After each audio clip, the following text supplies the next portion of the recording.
यीशु ने कहा था तुम मेरे नाम से जो कुछ भी मांगोगे वह मैं करूंगा। क्या कभी आपको एहसास हुआ?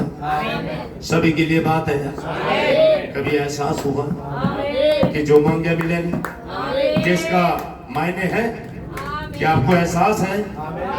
यदि हम यीशु के नाम से खुदा के सम्मुख जाते हैं तो यह ठीक वैसे ही होता है जैसे मानो स्वयं यीशु ही प्रार्थना लेकर खुदा के सम्मुख आया हो। हालेलुया। तब तो प्रार्थना करने वालों में बिल्कुल भी नहीं रहता यदि मैं उसके नाम में आता हूँ और खुदा उसका नाम पहचानता है। मैं यीशु ने कहा था जो कुछ तुम मेरे नाम से मांगोगे मैं करूंगा। तब जब मैं यीशु के नाम से पिता के पास जाता हूँ तो यह बिल्कुल भी नहीं होता जो प्रार्थना कर रहा होता, तो वरन यह तो मसीह ही होता है जो प्रार्थना कर रहा होता है। हम नहीं ले सकते, ये तो मसीह होता है जो मसीह के नाम से पिता के पास जाते हैं और जब उससे मांगते हैं, जब खुदा उस काम को कर रहा होता है तो मसीह होता है जो खुदा के सम्मुख होता है, जो मांग रहा होता है। हालेलुया। तो उसका आत्मा ही होता है जो मुझ में होकर प्रार्थना कर रहा होता है। आमीन जी। और तब मुझे वह मिलना ही होता है जो मैं मांग रहा होता हूँ, क्योंकि उसी ने कहा था यह उसका अपना वचन है, यह उसके अलावा और कुछ नहीं कर सकता, यह उसके अलावा और कुछ नहीं कर सकता। इसे करने के लिए कहा गया। हमें हालेलुया। तब हमें विश्वास होता है कि हमें खुदा पर यह भरोसा हो रहा होता है कि हमने जो कुछ मांगा वह हमें मिल जाएगा, क्योंकि वह खुदा है और खुदा ने अपने वचन से मुकर नहीं सकता। उसे तो वचन पर टिके रहना होता है। खुदा कैसे अपने वचन से मुकर सकता है? अपने कई हुई बातों से मुकर सकता। हर एक मनुष्य झूठा ठहरे, खुदा का वचन ही सच्चा ठहरे। खुदा नहीं मुकरता। आमीन।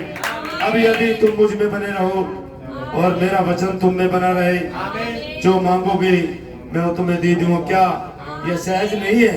विश्वास से जो उपचार जाता है, विश्वास से ही यह उत्पन्न करता है। हमें इसी उद्देश्य के लिए बनाया गया था कि इसके बाद जब गिरावट आई तो हमें इससे दूर कर दिया गया, परंतु तत्पश्चात छुटकारे में हमें इसी पर वापस लाया गया। जब हमारे लिए लोभ पाया गया, जब मसीह ने दाम चुकाया, हमारे बदले में वो गुनाह अपने ऊपर ले लिए, तो फिर से हमारा छुटकारा किया गया, फिर से वो अधिकार हमें दिया गया। हम उसके वचन को बोले और वो वचन कार्यवंत हो। हालेलुया।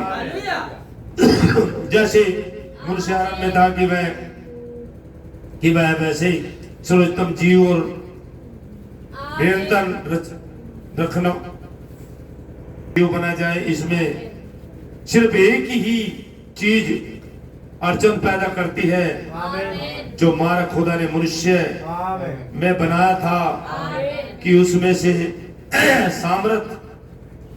सामर्थ नालियों के जैसे बहे, मगर वह मार्ग वैसे ही बंद हो गया जैसे पाइप में कचरा जम जाना होता है। एक पाइप में कचरा जम जाने से पाइप बंद हो जाता है, ऐसे ही कचरा जम गया, क्योंकि उस अधिकार को जो सामर्थ और नालियों की तरह बह रही थी, हम उससे लाइन से हट गए। कभी कभी यह बात भक्ति भाव सहित कहता हूँ, कभी थेलोजी और कलीसिया की शिक्षा और मतसार हमारे विश्वास रूपी पाइप में इस कदर जम जाते हैं कि उसे बंद कर देते हैं, और आप मार्ग को इस कदर बंद कर दिया जाता है कि आपको सिखाया जाता है कि वे काम नहीं हो सकते, और यही मार्ग में अवरोधक उत्पन्न करता है। क्या समझे कुछ? चलो खुदा सीधे क्या अपने कल्पना कर सकते हैं आज रात यहाँ पर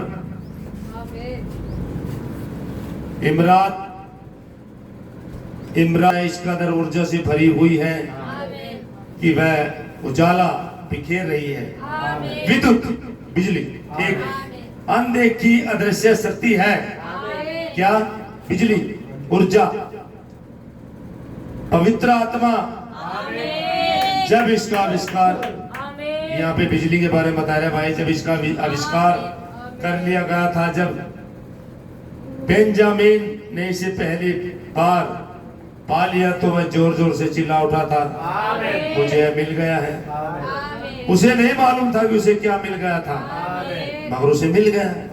आमीन। लेकिन उसके बाद एडिसन आया और उसने इसे काम लिया, और आज ठीक इसी स्थान से दुनिया में किसी भी जगह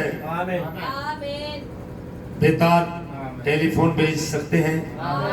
एक अदृश्य बल इसे अंतरिक्ष में ऐसे चलाता है कि कोई इंसान इसे पकड़ नहीं सकता। एक ऊर्जा शक्ति के द्वारा चलाता है। जैसे टेलीफोन की ये आवाज जो मैं बोल रहा हूँ, ये भी ऊर्जा शक्ति है, इसे कोई पकड़ नहीं सकता। समझ लो, केवल मशीनों का तंत्र पर बंद ही से पकड़ सकता है। मशीनों के द्वारा पकड़ा जाता है, क्योंकि आंखों के लिए इसकी रफ्तार अत्यधिक तेज होती है। परंतु फिर भी टेलीग्राम पर एक बल कार्य कर रहा होता है, जिसके द्वारा यह यहाँ पर होकर आ रहा होता है। और अब यदि खुदा के प्राकृतिक के नियमों के द्वारा विद्युत तथा और चीजें जिन्हें एक उपयोग क्षमता में रखा गया तो उन कामों को कर सकती है, तो पवित्र आत्मा की सामर्थ्य द्वारा क्या कुछ नहीं कर सकती। जब बिजली जो यंत्र इतने तेज से काम कर सकते हैं और इतनी ऊर्जा और इतनी सामर्थ्य बिखेर सकते हैं, जो कार्य कर सकते हैं, क्या पवित्र आत्मा जब कलीसिया में आ जाए वो कितने महान कार्य करेगी। पवित्र आत्मा जो एक बार को विश्वास के द्वारा मानव अध्याय में होकर संचरित हो रही होती है, वो कितना कार्य करेगी। जो हृदय में मनुष्य के जाग रही होती है, ये क्या ही कुछ कर सकती है। अब खुदा ने हमें विद्युत देने का वायदा नहीं किया है, परंतु हमें आजाद करें और दूसरा उस पर निगाहें डालें, जो आज पवित्र आत्मा ने विश्वास से जो वायदा किया। अब इसके बाद भी इस बीते हुए समय पर निगाहें डालें, देखते हैं कि खुदा ने यहाँ पर विद्युत को किस खास काम के लिए रखा। और विज्ञान क्षेत्र में तरक्की करता जा रहा है, विज्ञान वस्तु की खोज कर रहा है। आमीन। परंतु मसीह के रूप में देखिए हम किस कदर गुंद हो चुके हैं, हम समझ नहीं पाते हैं कि खैर हम किस प्रकार सोचते हैं। डॉक्टर ने कहा था ठीक नहीं हो सकता जब तक कि आप ऐसा सोच रहे हैं। अपने मन मस्तिष्क ने खुदा के विचारों पर ध्यान लगा हुआ नहीं है, आप ऐसा नहीं कर सकते। यदि आप कहें अच्छा मैं तो मरने वाला हूँ, डॉक्टर ने कहा था कि मैं मर जाऊंगा, हम डॉक्टर की बातों को सम्मान देते हैं। कहने का मतलब डॉक्टर की बातों को सम्मान देते हैं, पर खुदा के वचन पे हम तवज्जो नहीं देते, जब वह तो ऐसी बेहतर समझ ही कह रहा होता है। इंसानी तौर पर कहा जाए तो डॉक्टरों ने ऐसा कहा कि आप मर जाएंगे, तो मैं भी उसकी बात का यकीन करूंगा, परंतु वचन के दृष्टिकोण से कहूं तो मैं इसका विश्वास नहीं कर सकता। ये क्या समस्या है?